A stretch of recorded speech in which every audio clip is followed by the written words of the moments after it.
Hello, my friends. Welcome back. This is Dr. Mel. Welcome to your Lioness Sound Bite. It's been my intention to do more of these sound bites than big, long podcasts. I also recognize that some of these Lioness Sound Bites can get a little bit long, but that's okay because my intention is that there's value, there's data and a sound bite that I share in these that you can take immediate action on, especially if you're a healer, a leader, or an entrepreneur. So in this episode, in this Lioness Sound Bite, I want to talk to you about forcing functions, or you may hear me say force of function. And if you're like, what the heck, Mel, are you talking about? Then stay tuned. So forcing function is actually something that you see in mathematics that can be applied to business. So I did do a Google search to make sure that we have the definitions right. So a forcing function, and this is going to be helpful, by the way, if you're looking to step into a new identity, if you're looking to create momentum in your business, a forcing function can be a really powerful way to actually catalyze that. So a forcing function is a mechanism or factor that compels a specific action or outcome, either in mathematical systems or in practical design and behavior. So in human factors, it can prevent errors by making certain actions impossible or difficult unless a prerequisite step is completed. So what the heck does that mean? Let me give you a grand example of what a forcing function in business and entrepreneurship can look like. So when I first started my first practice, my first business, Inspirelifechirocenter Center, I did what's called a forcing function, or a force of function. And if you just break down the word forcing function or force of function, it literally forces you into action. It literally catalyzes you into function, meaning action, movement, mobility, rather than just thinking about it or talking about it. Y'all, this right here is what is going to differentiate you from the rest, is the ability to actually recognize the timeliness and the discernment of when it makes sense to catalyze a forcing function. So the way that I did this in the beginning, and I've done many forcing functions since to catalyze me into a new identity that was emerging for me, was number one, I took out a loan. So when I first started my practice, the way that I wanted to start my practice is I had some cash in the bank thanks to my grandparents, but not a ton for what I wanted to do. And so I chose, yes, on top of student debt, which I've been able to pay off very consistently over the last 9 years, I chose to take out a loan.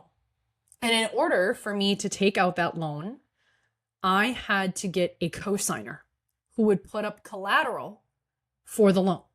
So I think the loan that I took out was like $127,000 and I only used like $90,000. And it was a 5-year term and I paid it off in a 1.5 years. And here was the forcing function. The forcing function wasn't the loan in and of itself, because a lot of the times people, if they have a big flight response with money or debt, there's not enough of a forcing function to get them to like pay it off in a timely manner. Sometimes there has to be other factors involved that force the function. And the forcing function was the loan had the collateral of my mom's house. And so in that moment that I signed that loan, if I didn't pay it off, nowadays they don't like take people's houses, but my mom would have had a secondary mortgage to pay off. If you default on the loan and the business doesn't succeed, then you essentially, your home gets put up for a secondary mortgage. They used to actually take people's homes, but they don't do that anymore. So that was one example of a forcing function that worked for me, because to me, having my mom, and this is, when it comes to applying this to humans versus mechanical systems, it's very different because like you can negotiate and like be like, oh, well, if this happens, then I'll just figure it out. But what it did is I was unwilling to accept a plan B, which was letting my mom's house go to the bank. I was unwilling to accept that. So really, I created a forcing function where that was the only possible outcome. As we talked about in the initial part of this podcast, that was the only thing that could happen, was the business had to be successful. And y'all, if you've been in my world, you understand conscious languaging. And yes, have to, had to is very like amygdala based, but sometimes what people don't get is that fear of like, oh shit, what if the bank takes my mom's house, right? That fear, when you know how to work with it and alchemize it, it actually can become really, really powerful. So it absolutely forced function, meaning it forced me into action to make this work because I chose not to have a plan B. And so many people are walking around with a plan B, a plan C, and they get confused, they get lost, they lose their purpose. And they're distracted by all these other plans because they haven't created a force of function. Now, here's the caveat here is you need to understand your risk tolerance. So maybe you're someone where right now having your back against the wall it puts you into too much of a freeze mode. I know myself, I have a default design of being a hunter. I have a default design of fighting through things. And so I make shit work. And that's been both a blessing and a curse in my life. Like I will push through harder than most people, but I've also learned over the years, like that doesn't always serve my health and well-being, right? So I know when to turn it on and I know when to turn it off. And that's what I call the lioness identity, is like, you know when to hunt and you also know when it's time to rest. And so in that moment, it was time to hunt because I was unwilling. The force of function was, you need to make this business work. Otherwise, your mom's house is going to go to the bank. And yes, again, I know that they don't take people's homes anymore. You just have a second mortgage. But if you can't pay that mortgage, then other things happen. And could my mom have paid it? Yes. But I was unwilling. I was unwilling to accept that identity and that reality. And part of stepping into a forcing function is you choose one reality. You know, so many people walk around, they have all these decisions that they want to make and they have all these ideas and it's just ruminating in their head. And it's like, just make the decision. I promise you, when you just like make the decision, whether it's like start the business, quit the job, get a new job, fire the client, invest in the program, you exhale and you're going to have so much more energy because now instead of shooting all these arrows, you've narrowed your focus to one line, to one decision. You cut off and kill all the other options because so much optionality has a drawback. Too much optionality keeps you in your mind. It keeps you from actually taking action. It keeps you from not creating a forcing function. And then you exhaust yourself and you wonder why you're so exhausted because you haven't fully committed, right? When you look at big cats, because I talk about the lioness identity a lot, because hello, this is the Project Lioness podcast.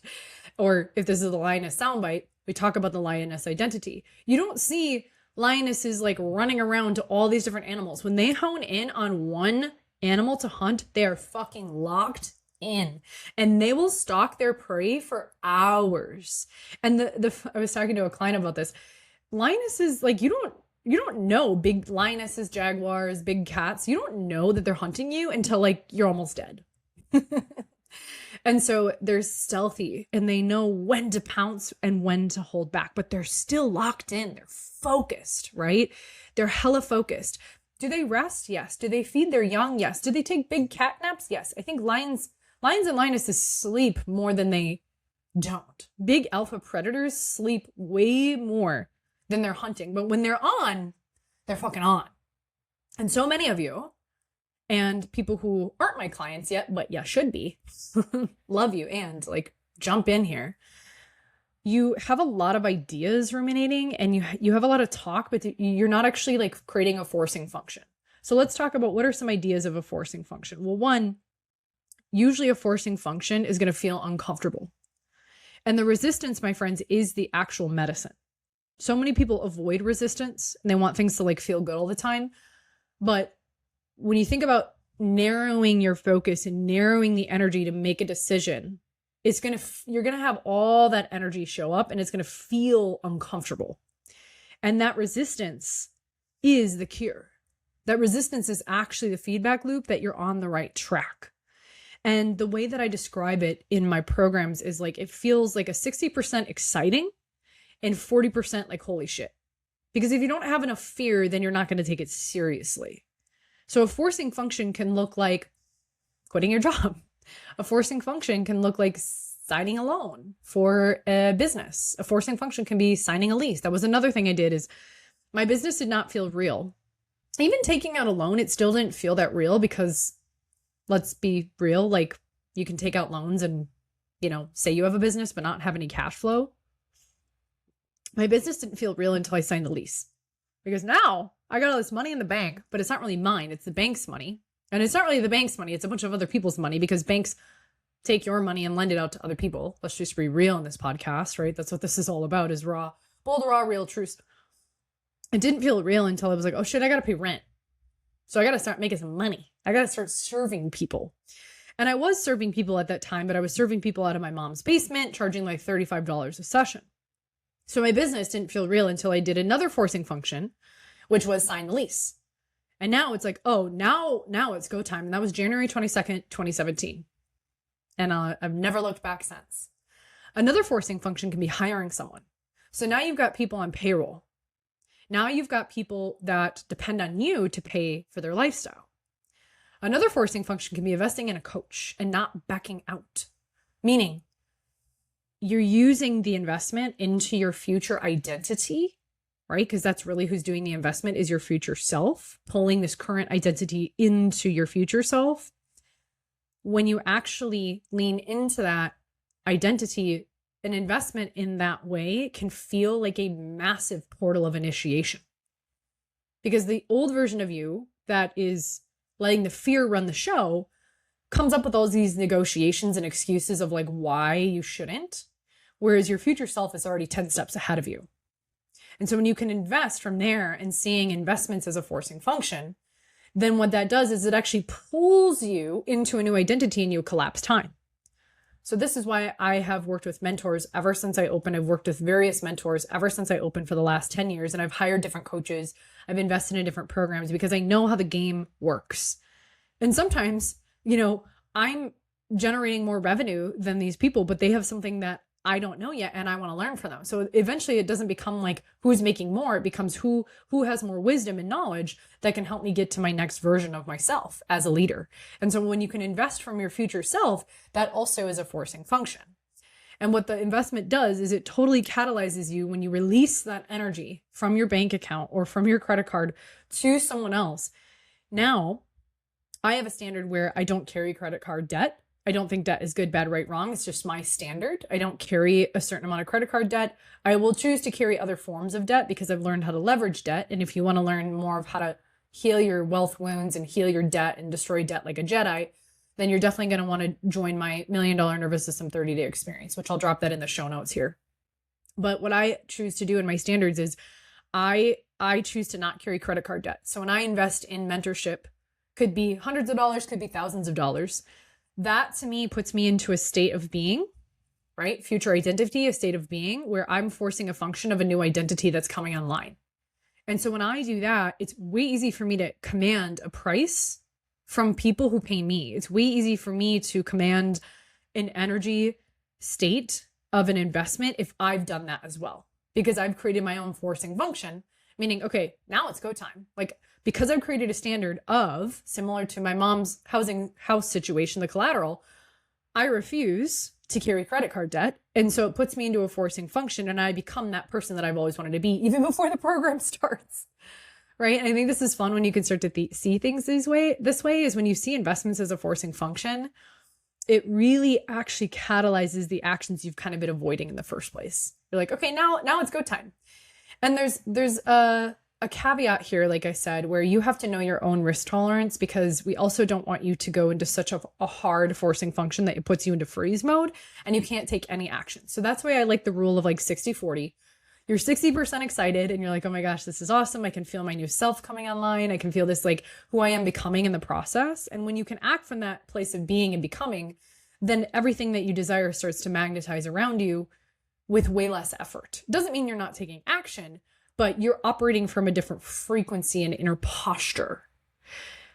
On the other side, the 40% holy shit, that fear is enough to keep you in action. So a lot of people say like, oh, I got to wait until I don't feel fear. Bitch, you're never going to not feel fear. Like if you're a human, you have a brainstem, you have an amygdala, congratulations. You're never not going to feel fear. Or unless you're a psychopath. Fear is a really powerful emotion that can really catalyze things when you know how to work with it. And that's what I teach inside my Project Lioness cohort, is how to move with fear and live courageously and ultimately build a life that you can't wait to get out of bed for. Because you've learned how to alchemize and move in your body and not let the fear collapse you in the day-by-day moments as a business owner. And you're powerful in it. On the other side of things, if you have 100% fear and you don't have any sort of like excitement or courage, that can definitely spiral you into a freeze state. So that's where you have to know thyself. You have to have enough self-awareness of what's actually going to move you. I know something about me. When I'm paying for something, I show up. So that's why I hire other coaches. I hire healers. I hired a personal, I talked about this in my $1 Million Map Masterclass.